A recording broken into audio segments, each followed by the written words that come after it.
साधु सिंह जी ने अपनी बात पूरी कर ली है, तो मुकेश सिंह जी से अब मैं अनुरोध करूंगा कि वो अपने विचार व्यक्त करें। आदरणीय secretary defence production Shri Rajkumar sir, इस मीटिंग में उपस्थित एडिशनल सेक्रेटरी, दोनों जनरल सेक्रेटरी एनजीओ और DG joint secretary sir, MoD के अन्य अधिकारीगण, ओएफबी के वरिष्ठ अधिकारीगण और इस मीटिंग में वर्चुअली उपस्थित हमारे महासंघों के सभी पदाधिकारीगण, मैं बहुत गंभीरता और जिम्मेदारी के साथ सर ये निवेदन करना चाहूँगा कि जब हम ओएफबी की बात करते हैं तो हम वर्कर की बात नहीं करते, हम अफसर की बात नहीं करते। ओएफबी हमारी पहचान है। हम चेयरमैन से लेकर के यहाँ के एमटीएस तक सारे लोगों को हम 80,000 एम्प्लॉय की बात करते हैं, ठीक सर। और हम बहुत गर्व के साथ कहते हैं कि हम ओएफबी के अंग हैं। इसलिए हमारी गलती हो या हमारे मैनेजमेंट की गलती हो या सुपरवाइजर्स की गलती हो, जब हम ओएफबी के बाहर निकल करके आते हैं, आपके पास आते हैं, तो उन सारी चीजों की जिम्मेदारी को हम स्वीकार करते हैं। ठीक, हमारी गलती होगी तो ही, और हमारे मैनेजमेंट की गलती है तो ही। यहाँ पे हम उस डिपार्टमेंट के अंग हैं, स्टेक होल्डर हैं, इसलिए उसकी सारी अच्छाई और सारी बुराई को स्वीकार करते हुए मैं अपनी बात रख रहा हूँ। हमारी लड़ाई सर मिनिस्ट्री ऑफ डिफेंस के डिपार्टमेंट ऑफ डिफेंस प्रोडक्शन के साथ बिल्कुल नहीं, क्योंकि हमारा ये मानना है हम तो आपके पार्ट हैं, अटैच्ड ऑफिस के रूप में काम कर रहे हैं। हमारी लड़ाई जो है, जो वैचारिक लड़ाई है, उन कुछ अदृश्य ताकतों के साथ है जिन्होंने सरकार में बैठे हुए लोगों को यह समझाया है कि जो self reliance in defence preparedness government चाहती है उसमें ऑर्डिनेंस फैक्ट्री बाधा बन रही है, ऐसा मान करके। और इसको अगर ऑर्डिनेंस फैक्ट्री को डीडीपी के अटैच्ड ऑफिस से बाहर निकाल करके अगर हम कॉर्पोरेटाइज कर देंगे तो इनकी सारी समस्या ठीक हो जाएगी, ऐसा जो सलाह दिए हैं उनकी वजह से सरकार ने जो निर्णय किया है उससे हम लड़ रहे हैं। हम तो आपके साथ ही, और आप हमारे संरक्षक के रूप में काम कर रहे हैं। तो इसलिए उस अदृश्य ताकत के साथ हमारी लड़ाई है। जो ऑर्डिनेंस फैक्ट्री का स्ट्रक्चर है सर, उसकी फंक्शनिंग के लिए कितनी अच्छी व्यवस्था दी गई कि ऑर्डिनेंस फैक्ट्री बोर्ड में चेयरमैन होंगे, 9 मेंबर होंगे, सेक्रेटरी होंगे, और उसके साथ साथ आप भी एनजीओ रहेंगे या डीजीओस रहेंगे, डीजीक्यूए भी रहेंगे, जेएसएलएस हैं, जेएस डिफेंस फाइनेंस। ये स्ट्रक्चर है। जो हमारा कस्टमर है, जो हमारा क्वालिटी का इंश्योरेंस करने वाले हैं, जो हमारा फाइनेंस देखने वाले, वो सारे लोग ऑर्डिनेंस फैक्ट्री के साथ बैठ करके काम करेंगे महीने में एक बार। इससे बेहतरीन कोई स्ट्रक्चर हो सकता है क्या? एक प्लेटफॉर्म पे हम सब लोग हैं। मेरा ये मानना है कि ये एक बेस्ट, अगर फिर भी कोई कमियां हो सकती हैं और सुधार करने की गुंजाइश हमेशा बनी रहती है। पिछले 70 साल से देश में लगातार प्रगति करने की बात की गई है, आज भी की जा रही है और आने वाले भविष्य में भी सर की जाएगी। और क्या इंग्लिश में बोलते हैं, री इन्वेंशन ऑफ द व्हील्स की बात करते हैं। हर बार जीरो की खोज नहीं तो कर रहे हैं, लेकिन हम आगे की तरफ बढ़ना चाहते हैं और इस सेटअप में भी हम आगे बढ़ सकते हैं। हमारा ये मानना है सर कि अगर ये जो सेटअप बना हुआ है इसमें अगर कोई दिक्कत है तो उसको ठीक किया जाना चाहिए। हम जो पूरा हमारा जो मानना है हम ट्रेड यूनियंस का कि हम इस कॉर्पोरेटाइजेशन का विरोध क्यों कर रहे हैं, उसके पीछे कारण है जो हमारा अनुभव है, जिस वातावरण में हम रहे हैं। मैं कानपुर से आता हूं सर।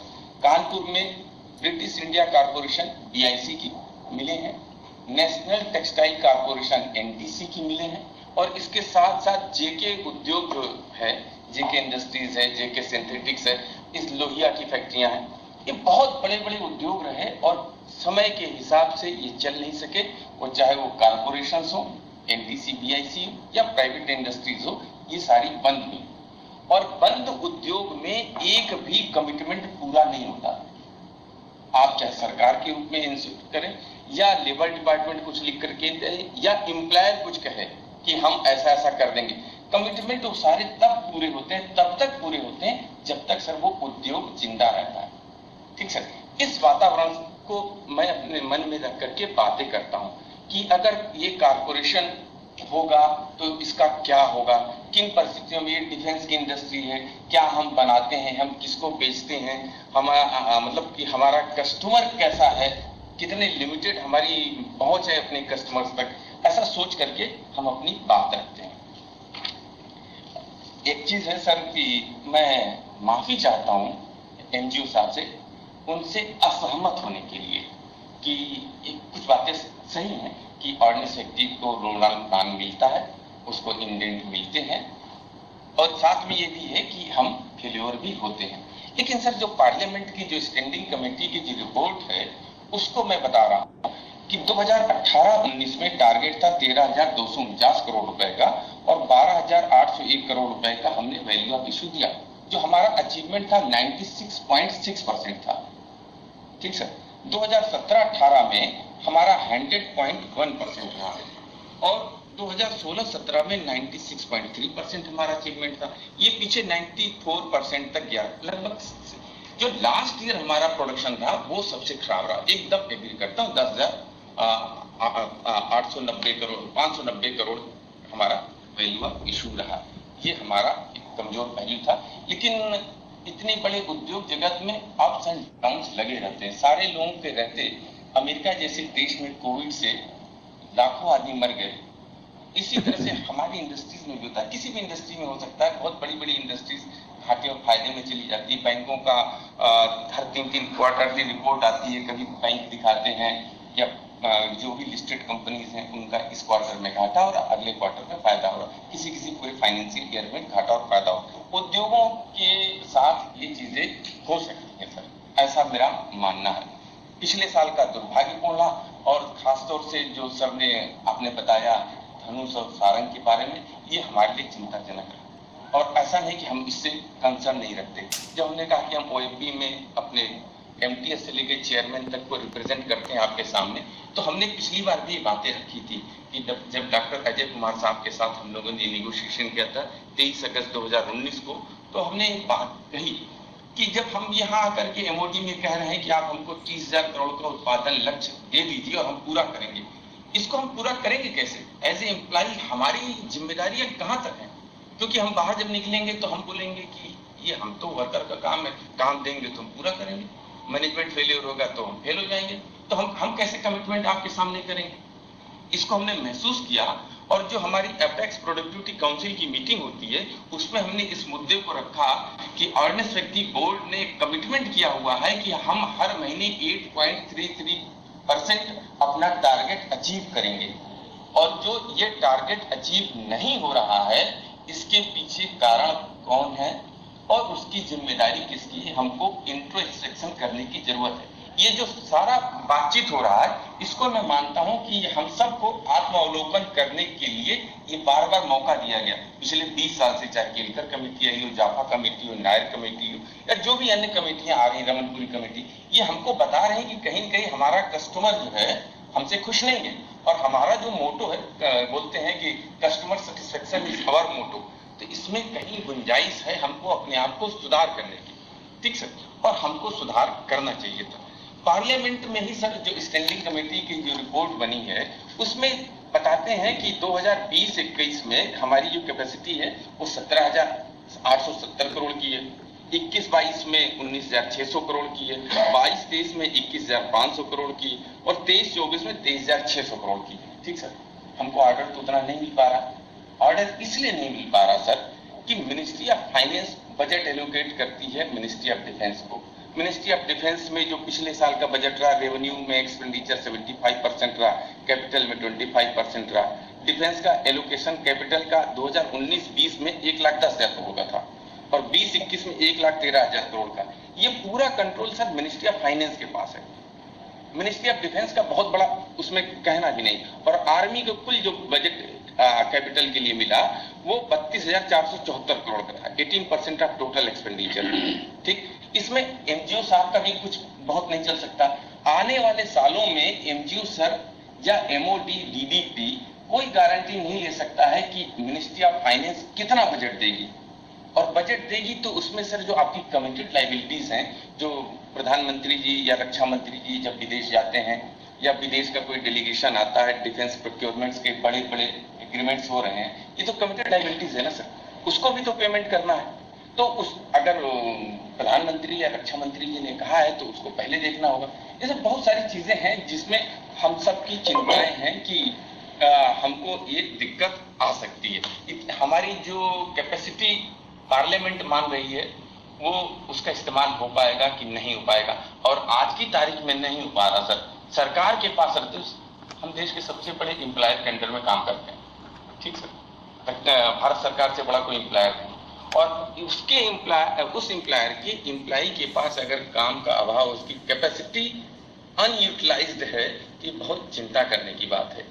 ये कम से कम देश के हित में बिल्कुल नहीं है। वो चाहे ऑर्डिनेंस फैक्ट्री गवर्नमेंट सेटअप में रहें या कहीं बाहर कारपोरेशन में रहें, अगर वो अनयूटिलाइज्ड हैं तो वो नुकसानदेह है, ऐसा मेरा मानना है सर। मैं इसमें एक बात कहना चाहता हूं। बिल्कुल सर। जो आपने जो आंकड़े बताए सर, उसमें आपका तात्पर्य ये है कि हमारे में कैपेसिटी नहीं है मिनिस्ट्री ऑफ फाइनेंस में पैसा ऑर्डर देने की। ये गलत है। हमारे को एनजीओ ब्रांच को या फौज को कभी मिनिस्ट्री ने कभी नहीं बोला कि पैसे कम, कभी नहीं बोला। जितने पैसे चाहिए आपको मिलेंगे, देश की रक्षा नंबर 1, आपको जितना पैसा चाहिए आपको मिलेगा। हमारी बुकिंग है जो ऑर्डिनेंस फैक्ट्री से हम कर रहे हैं वो पूरी नहीं हो रही। ठीक है, तो ये मैं बिल्कुल सहमत नहीं इस पॉइंट से। मैं और ये 1 साल के लिए लगातार मैं बता रहा हूँ। और ये मैं तो सिर्फ रेवेन्यू की बात कर रहा हूँ। अगर आप कैपिटल की बात करेंगे आप, तो ऑर्डिनेंस फैक्ट्री का जो ओवरऑल होता है टैंक का जी, वो रेवेन्यू बजट का नहीं है, वो कैपिटल बजट से पेमेंट होता है। वो कैपिटल बजट से पेमेंट, अगर आपका टारगेट 120 है और आप अगर 80 अचीव करते हो, तो क्या आप हमको बोलेंगे कि हमने टारगेट आपको नहीं मैं आपको तो दोषी नहीं दे रहा हूँ। वही मैं कह रहा हूँ कि आपको अगर टारगेट है, और ये भी नहीं आप कह सकते HVF के वहां पर है, अटेंडेंस में है। HVF में आज आप गिनती करके रख लो, कम से कम 149 टैंक्स पूरे हैं आज फ्लोर में, शॉप फ्लोर में। Production timely with quality out करना रिस्पॉन्सिबिलिटी वर्कर और मैनेजमेंट का है, और हम ये उम्मीद करते हैं कि टाइम से आइटम निकलेगा। जी। तो ये कहना कि बजटरी कंस्ट्रेंट है या गवर्नमेंट में को पैसे देने का इश्यू है, ये मेरे विचार से और मेरे तजुर्बे से ये बात बिल्कुल मैं सहमत हो सकता है, चाहिए। मैंने एक भी शब्द अपनी तरफ से नहीं कहा। जो पैसे का सवाल है, आईडीएसए ने जो अपनी रिपोर्ट चाहिए रिपोर्ट पब्लिश की है, मैं एकदम एक शब्द उसके साथ। IDSA is not government. Government के अंदर हम बैठे हुए हैं, फाइनेंस मिनिस्ट्री से हम इंटरेक्ट करते हैं, और देश की सिक्योरिटी के लिए government is very sensitive. There is no compromise with country security. जो भी पैसा होगा, जहां से भी होगा, गवर्नमेंट अवेलेबल करा देगा, कोई डाउट। तो इस पे पैसे पर आप बिल्कुल चिंता नहीं करिए, और ये टॉप मोस्ट लेवल का हमको कमिटमेंट है, और उसके हिसाब से आगे बढ़ना है। HVF या ordnance factory Medak speak to general managers both mister Sanjeev Kishore and mister Alok Prasad.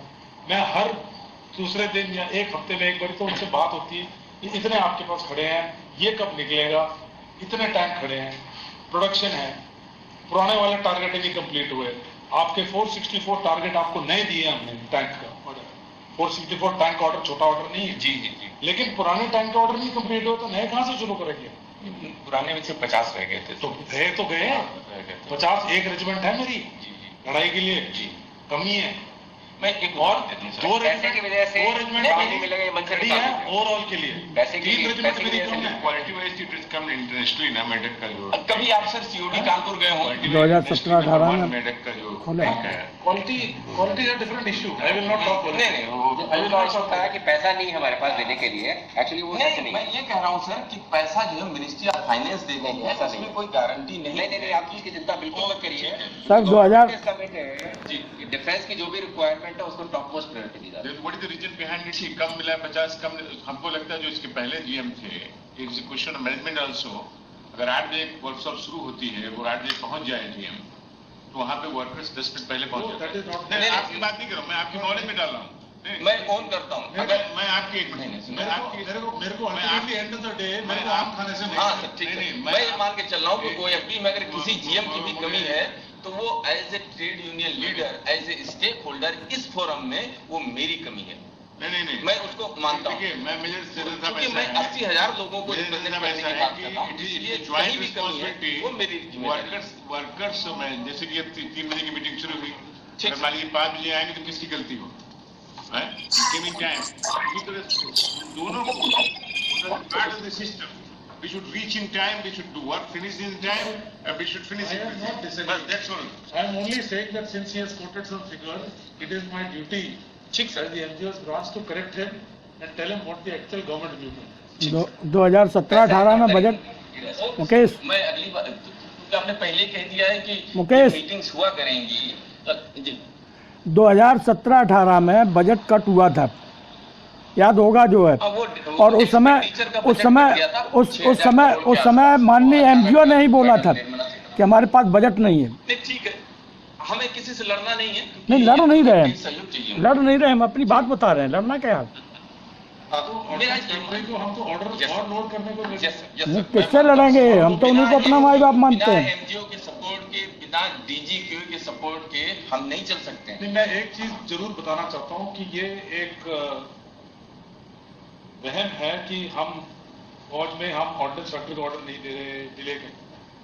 मैं तो क्योंकि प्रोक्योरमेंट में हूँ, मैं नहीं चाहता हूँ कि मैं कहीं बाहर से लूँ। मैंने आपको एक LOI अगर लेटर दे दिया आपको, तो मेरे को टेंडरिंग नहीं करना, मेरे को कोई काम नहीं करना, मेरा एडमिनिस्ट्रेटिव काम बिल्कुल जीरो हो जाता है। मेरा आपको एक ऑर्डर देना है, चिट्ठी देना है, LOI देना है आपको, वही ऑर्डर है। इससे आसान तरीका हमारे और आपके बीच में हो ही नहीं सकता। और मैं नहीं चाहता हूँ पर्सनल लेवल पे कि ये तरीका चेंज हो, लेकिन मेरे को फोर्स्ड है, क्योंकि आइटम नहीं मिलता तो मेरे को जाना पड़ता है। मैं तो चाहूंगा सर कि आप जैसे अफसर अगले 5 साल तक बने रहें, और लेफ्टिनेंट जनरल, क्योंकि व्यक्ति के साथ भी पॉलिसी बदलती है, ऐसा हमारा अनुभव है। अच्छा और बुरा की बात नहीं कर रहा हूँ, वो पॉलिसी अच्छी भी हो सकती है, पॉलिसी बुरी भी हो सकती है। व्यक्ति के साथ व्यवस्थाएं बदल रही हैं, ये देश देख रहा है। तो हम चाहेंगे कि ये व्यक्ति बने रहें जो ऑर्डिनेंस व्यक्ति के हित में। आपने कहा कि ये 20 साल की स्टडी करके सरकार इस निर्णय पे पहुंची कि कॉर्पोरेशन किया जाना बढ़िया हल हो सकता है, इसलिए मैं पीछे की बातें दोहरा। अदरवाइज क्या है कि कहा गया कि history teaches us that we learn nothing from history, हम इतिहास से कुछ नहीं सीखते, इसीलिए इतिहास अपने आप को दोहराता रहता है।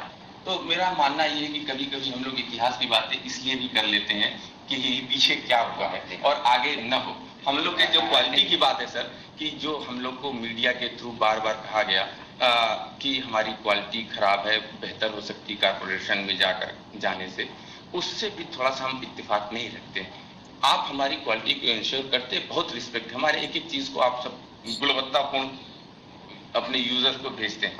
जो हमारे पास डेटा है कि OFB supplied 2161 lots of ammunition since August 2013 to April 2019। 2161 lot हमने एम्यूनिशन की सप्लाई की, और उसमें सिर्फ 4 लॉट में कमियां पाई गई। इसका मतलब कि OFB का प्रोडक्शन सही है और DGQ का इंस्पेक्शन भी बिल्कुल सही है, तभी तो 0.18% हमारी सप्लाई। इसका मैं आपको, मेरे को सारे फिगर मेरे पास अभी मेरे उंगलियों पे जी सर। 45 केसेस, 46 केसेस, पुलगांव का अलग केस अगर आप लेंगे तो 93 केसेस 2017 में। Ordnance Factory Board has agreed that the ammunition was faulty and free replacement will be provided. It has been provided. उसका तात्पर्य ये है कि ammunition faulty था, इसीलिए आपने एग्री किया और इसीलिए ammunition रिप्लेस हुआ। वो हमारे आपस में, हमारे आपस में, वो बाकियों के लिए नहीं है, क्योंकि मैंने फायर करना है तो मेरे को ठीक ammunition चाहिए। मैंने बोला भाई ये ammunition गलत है, आपने एक्सेप्ट किया क्योंकि किसी इंस्पेक्शन एजेंसी ने चेक किया, डिफेक्ट इन्वेस्टिगेशन हुआ, उसको क्लोज हुआ और बोला कि नहीं हम आपको रिप्लेस करें। तो अगर आप कहते हैं कि सिर्फ 4 लॉट है, मैं इससे सहमत नहीं हूँ। हमने इस अगर आपको ईयर ऑन ईयर आपको चाहिए तो पिछले 5 साल के ईयर ऑन ईयर नहीं है, क्योंकि सुनो देखो, एक बात रखो, हम सब एक दूसरे में विश्वास रखना चाहिए। हम तो कह रहे हैं सर, है ना, विश्वास के साथ आगे बढ़ो। आपने जो कहा मैंने मान लिया सर, कि हो सकता है इससे जो हमारी रिपोर्ट है उससे ज्यादा फॉल्ट हो, आपने हमको कोऑपरेट किया हो, हम लोगों ने उसको हमें एक मुद्दा समझना पड़ेगा। यहाँ पर हम एक दूसरे पे उंगली उठा के कुछ अचीव नहीं करने वाले हैं, है ना। हमको जो अल्टीमेटली तो मुझे तो ये देखना है कि मेरे देश के किसी भी नागरिक को, किसी भी जवान को कोई भी नुकसान हो, मेरे देश का व्यक्ति गया ना, बिल्कुल, है ना। अब इसमें दुखद परिस्थिति क्या हो जाती है कि यार मेरे पैसे से जो चीज बनी उसमें मेरे ही आदमी को नुकसान हुआ, ये तो और भी खराब है। बिल्कुल नहीं। मेरे दुश्मन की गोली से मेरा आदमी मरता है, वो अलग चीज, वो शहीद हुआ, लेकिन ये तो सुसाइड हो गया। मतलब मेरी गोली से मेरे ही आदमी मर जाए तो सुसाइड हुआ ना। तो मैं नहीं चाहता हूँ कि सुसाइड हो इस देश में।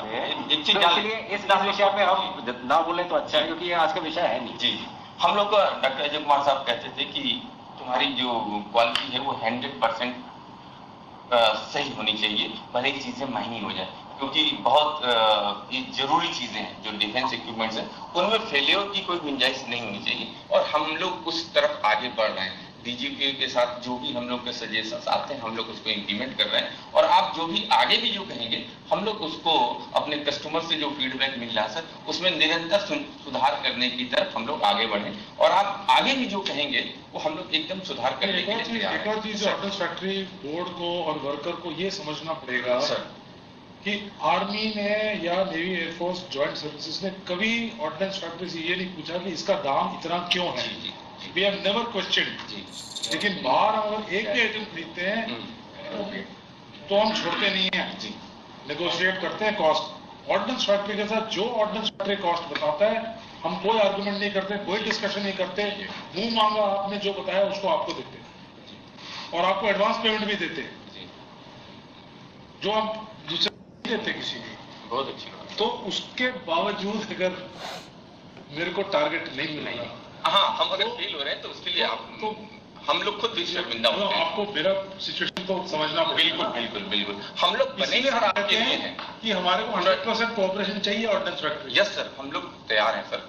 हम लोग का कंसर्न सर एक ही जगह पे है कि जो कारपोरेशंस की जो स्थितियां हैं सर, बहुत अच्छा नहीं है सर। बीएसएनएल का कारपोरेशन बनाया सर, देखिए एक बड़े उद्देश्य, कभी सोचा नहीं होगा कि बीएसएनएल और हमें बहुत फर्क है।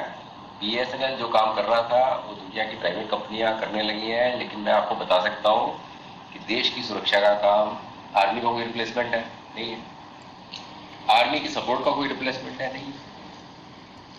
ये हमारी डिफेंस प्रोडक्शन यूनिट्स है, चाहे वो डीपीएसयू या ओबी, उनका कोई रिप्लेसमेंट है ही नहीं। प्राइवेट सेक्टर कोशिश कर रहा है आने की, लेकिन जो आपने बताया ना war reserve, private sector survive नहीं कर सकता है वॉर रिजर्व के लिए, क्योंकि सर ये बात आप प्रधानमंत्री को नहीं, उनको पता है। ये आप बिल्कुल मन में से निकाल दीजिए कि उनको इस बात का अंदाजा नहीं है। मैं आपको यही कहना चाहता हूं कि वॉर रिजर्व क्या है उनको पता है। तो आज ये बताइए कि हम क्यों 9 डीपीएसयू रख के बैठे हुए हैं। हमारे पास रोज आते हैं प्राइवेट सेक्टर वाले कि हम आपसे अच्छा करके दे देंगे। मैंने बोला 40 साल का कमिटमेंट चाहिए मुझे जी। 40 साल का क्यों? मैं एक प्लेन लेता हूँ 40 साल तक उसे manage, maintain, repair, spare part करना पड़ता है। प्राइवेट सेक्टर कल उठ के चला जाएगा मिनिमम 40 साल। तो आप बताओ, आप जो मन में सोच रहे हो ना कि वॉर रिजर्व है, सपोर्ट है, कौन देगा? अरे कौन प्राइवेट सेक्टर आके तुम्हारे सामने टिकेगा? तुम्हारे पास सब डेप्रिशिएटेड असेट है, कौन प्राइवेट सेक्टर आके नया फैक्ट्री लगाएगा, नया मशीन लगाएगा और तुमसे कम्पीट करेगा? कोई कर ही नहीं सकता। किसके पास हिम्मत है 40 साल तक सपोर्ट कर सके? लेकिन तो आप जो ये सोच रहे हो ना कि वो प्राइवेट वाला खा जाएगा, संभव ही नहीं है, इम्पॉसिबल। हम उस लेकिन सर हमें और ये कर रहे हैं सर, मैं क्या कह रहा हूँ, ये काम जो है कौन करेगा? आपको ही करना पड़ेगा। आपने अगर इन्हें टैग दिए हैं तो रिपेयर कौन करेगा? आप ही करोगे सर। कौन करेगा? सीओडी कानपुर में, इसके बगल में एक पुल बन रहा है। 12 साल हो गया जीटी रोड के ऊपर एक पुल बनते हुए, 12 साल कानपुर में। आप ताजुब करें, सरकारी लोग नहीं बना रहे हैं, कोई तो बाहर वाला ही बना रहा होगा। 12 साल में पुल नहीं बन सकता, ये भी एक उदाहरण है। और उसी कानपुर के अंदर 3 साल 4 साल में बन जाता है सीओडी का पुल है। दुनिया में सब जगह अपवाद है, अच्छे और बुरे उदाहरण। मैं तो गडकरी जी का एग्जाम्पल देता हूँ। 2 दिन पहले आपने सुना जी, उन्होंने तो ये बोला कि NHAI जो देश भर के हाईवे बना रही है, वो अपनी बिल्डिंग बनाने में उसको कितने साल लग गए? 12 साल लग गए। उन्होंने बोला मैं सब अधिकारियों का यहाँ फोटो लगाऊंगा। मतलब मैं आपको क्या कह रहा हूँ, ठीक। अपवाद है, हाँ। लेकिन वो नॉर्म है। हमको चिंता तब होती है जब अपवाद नॉर्म बन जाता है। एक minute, we should discuss this smiling face कि सबसे पहले ऑर्डिनरी व्यक्तिज को वो कारपोरेशन में ले जाकर के उसको कॉमर्शियलाइज करने की बजाय इसको प्रोफेशनलाइज कर दीजिए। ठीक है, एक नए ढंग से सोचिए कि इसमें कैसे जो कमियां हैं उनको ठीक किया जाए। बेस्ट टैलेंट अगर आप सरकार के साथ तुलना करिए, आज एक अंबानी के पास एक एमटीएस की वैकेंसी निकालिए और एक जो ज्वाइंट सेक्रेटरी लेवल की वैकेंसी है, और एक गवर्नमेंट में एमटीएस की वैकेंसी निकालिए और गवर्नमेंट में ज्वाइंट सेक्रेटरी की वैकेंसी निकालिए, आपको कम से कम 5000 गुना ज्यादा लोग सरकार का एमटीएस बनने के लिए अप्लाई करेंगे अंबानी या अडानी जी के कंपैरिजन में। तो जो बेस्ट टैलेंट है वो सरकार के पास है, और उसके बाद नॉन परफॉर्मेंस सरकार के लोग हो जाते हैं। सर आप तुलना कर सकते हैं किसी को आप जैसी ड्रेस पहना करके और बता दिए कि यही आर्मी है? नहीं कर सकते। वो उसको 20 साल 30 साल लगा होगा आपको यहां तक पहुंचने में, आपकी ग्रूमिंग की गई होगी, कैसे छोटे से लेके बड़े तक पहुंचे होंगे, और उसको आप जैसी ड्रेस पहना करके एक आदमी को खड़ा कर देते हैं वहां पे जो एटीएम के बूथ पे। हमारी तुलना सरकारी कर्मचारियों की तुलना प्राइवेट के उन लोगों से नहीं करना चाहिए, मेरा ये मानना है। बिल्कुल। और इस ऑर्गेनाइजेशन को कॉमर्शियल की बजाय प्रोफेशनलाइज करने की जरूरत है। निश्चित रूप से हम में कमियां हैं और उन कमियों को सुधार करने की जरूरत है, और हम बिल्कुल खुले मन से कहते हैं कि आप हमारी कमियों को बताएं। इस एक पिक्चर बनी हुई है, उसमें खाली कमियां बताते नहीं, आप उस पिक्चर को ठीक करना शुरू करिए। ये तुम्हारी कमी है, इसको ठीक किया जाएगा। यहाँ कमी है, वर्कर्स में ये कमी है, सुपरवाइजर्स में ये कमी है, मैनेजमेंट में ये कमी है, उस कमी को ठीक करते जाइए। हम सब एकदम आपके पीछे खड़े हैं, और एक एक्सपेरिमेंट करने की जरूरत है। वो यही लोग हैं जिनके साथ पढ़े। आपके सामने उदाहरण सर पर्रिकर साहब ने कहा कि 20,000 करोड़ तक जाना है, 13,000 करोड़, 17,000 करोड़ और 20,000 करोड़। हमने 10,000 करोड़ से बढ़ करके 13,000 और 17,000 किया था। ठीक है, किसी तरह आप भी आए हैं, सारे लोग हैं, हमको मोटिवेट कर रहे हैं, हमको सुधार करने की कोशिश कर रहे हैं, और हम सब सुधरने की राह में हैं। सब लोग हमको बताते हैं ये कमियां, उन कमियों को हम ठीक करना चाहते हैं, और हम अगर ठीक नहीं होते हैं तो हमारा मरना तय है। ठीक है, कोई भी ऑर्गेनाइजेशन जो पैदा हुआ है वो मरेगा जरूर, लेकिन एक स्वाभाविक ढंग होना चाहिए मरने का, एक उसको इन्वायरमेंट दे दिया जाए मरने का, दोनों में अंतर है। सब लोग सामान्य रूप से मरते, लेकिन कोविड आ गया, 1 लाख लोग मर गए, उसके लिए सबको चिंता है। हमारे साथ भी चिंता है कि हमको कारपोरेट कर करके अगर चलाएंगे तो बहुत दिन तक हम नहीं चल सकेंगे, और उद्योग का रहना ही जो है वर्कर के इंटरेस्ट में है। आप बार बार पूछते ना वर्कर का इंटरेस्ट कैसे प्रोटेक्ट होगा, तो वर्कर का इंटरेस्ट प्रोटेक्ट होगा जब इंडस्ट्री चलेगी। हमने उदाहरण दे दिया, एनटीसी बीआईसी जो कानपुर में थी, ये सारे के सारे मर गए, और सारे ट्रेड यूनियन लीडर्स को कोई जानता नहीं है, वहां के वर्कर्स को कोई पूछता नहीं है कि कहाँ हो तुम और कहाँ है वो। इसलिए सर एक बार नए सिरे से सोचने की जरूरत है। हमारी चिंताएं अब आपके ऊपर तो कोई नहीं है, सीधे मंत्री ही हैं, और वो कैबिनेट कमेटी है जो इम्पावर्ड ग्रुप ऑफ मिनिस्टर्स है, और सीएलसी के साथ जो बात हुई थी उसमें उन्होंने कहा था कि ईजीएम के सामने हम इनकी चिंताएं रखनी चाहिए। तो मुझे लगता है आप सर हम सब की बात सुन करके ईजीएम के सामने जरूर हमारी चिंताएं रखेंगे, और हो सकता है कि एक बार सरकार फिर पुनर्विचार करे। ये तो जब तक हम हुए नहीं है तब तक हम हर कोशिश करेंगे अपने आप को आगे बढ़ाने के लिए, अपना सुधार करने के लिए, और हमको सबका सहयोग मिलेगा। एनजीओ साहब कह रहे हैं कि हमको सहयोग मिलेगा, डीजीक्यू सर बोल रहे हैं कि हमको सहयोग मिलेगा। हम निश्चित रूप से मानव हैं, ऐसा कैसे हम पत्थर तो नहीं सुधरेंगे। ऑर्गेनाइजेशन जीवंत ऑर्गेनाइजेशन है हमारा, और हम हर समय बदलने को तैयार हैं। अच्छी और खराब दोनों स्थितियां हो सकती हैं। हम नहीं सुधरेंगे तो हम खराब हो जाएंगे, तो खत्म हो जाएंगे। अच्छा हो जाएंगे तो कल को ऑर्गेनाइजेशन का नाम होगा, और हम सब गर्व के साथ कहेंगे हम OFB। इतना ही मैं आपसे कहता हूँ कि हमको कॉमर्शियलाइज करने के बजाय प्रोफेशनलाइज कीजिए, इसमें प्रोफेशनल एटीट्यूड होना चाहिए। आपने सुना, बहुत बहुत धन्यवाद। ठीक सर, मेरे कोई नहीं कहना था आपसे। मुकेश सिंह जी, आपने बड़ी अच्छी तरीके से अपने विचारों को व्यक्त किया, और आपने खास जो बात कही है वर्कर्स के इंटरेस्ट को प्रोटेक्ट करना ही है, लिया नया नहीं लिया करके बात नहीं कर पाऊंगा। सो वर्कर्स के इंटरेस्ट को भी प्रोटेक्ट करना है, और आपने जो बात कही, एक और बात कही एडिशन में कि इंडस्ट्री कैसे सर्वाइव करेगी। अगर इंडस्ट्री सर्वाइव करती है तो वर्कर सर्वाइव करता है। बिल्कुल आपकी बात पे ध्यान दिया जाएगा कि जो भी है उनकी सर्वाइवल की स्ट्रेटेजी हमारे हाथ में होनी चाहिए, so that they can continue prospering. I agree with you कि this point we have to take care. हमारे साधु सिंह साहब कुछ कहना चाह रहे थे। कौन कह रहे थे? साधु सिंह जी कुछ कहना चाहते हैं? सर मैं ये कहना चाह रहा था कि आपने जैसा बोला कि बार रिजर्व के रूप में कोई प्राइवेट सेक्टर रहने वाला नहीं है, और जो है प्राइवेट सेक्टर आपको नुकसान नहीं पहुंचाएगा। सर मैं ये इतना जानता हूं कि वो जो है बार रिजर्व के रूप में, बिल्कुल आप सही कह रहे हैं, बार रिजर्व के रूप में प्राइवेट सेक्टर नहीं टिक सकता, लेकिन फौरी तौर पर जो है ऑर्डिनेंस फैक्ट्री को नुकसान करने का काम निश्चित रूप से प्राइवेट सेक्टर करेगा। इसलिए जो है ऑर्डिनेंस फैक्ट्री का जो है, जैसा मुकेश ने कहा कि इसको आप जो है व्यवसायीकरण कर सकते हैं, लेकिन कॉर्पोरेटाइजेशन जो है न करें। इसको जो है जो वर्तमान आइडेंटिटी है उसी में रखते हुए जो है सुधार करना चाहिए, और इसको बार रिजर्व है और बार रिजर्व के रूप में ही इसको आगे बढ़ाना चाहिए, ताकि हमारे देश की जो सेना की आवश्यकताएं हैं जिनको हम पूरा करते आए हैं और हम करते चले जाएं, ऐसा जो है मुझे इतना ही कहना था सर उनके बीच में बात में। नहीं, मैं आप सब लोगों के जो विचार हैं, भावनाएं हैं, वो सबकी मैं नोट लेता हूँ, लेकिन मेरा आपसे रिक्वेस्ट ये है कि सिर्फ हमें डे टू डे इम्प्रूवमेंट के लिए एक्चुअल रियल एक्शन प्लान भी चाहिए। भावनाएं एक चीज होती हैं।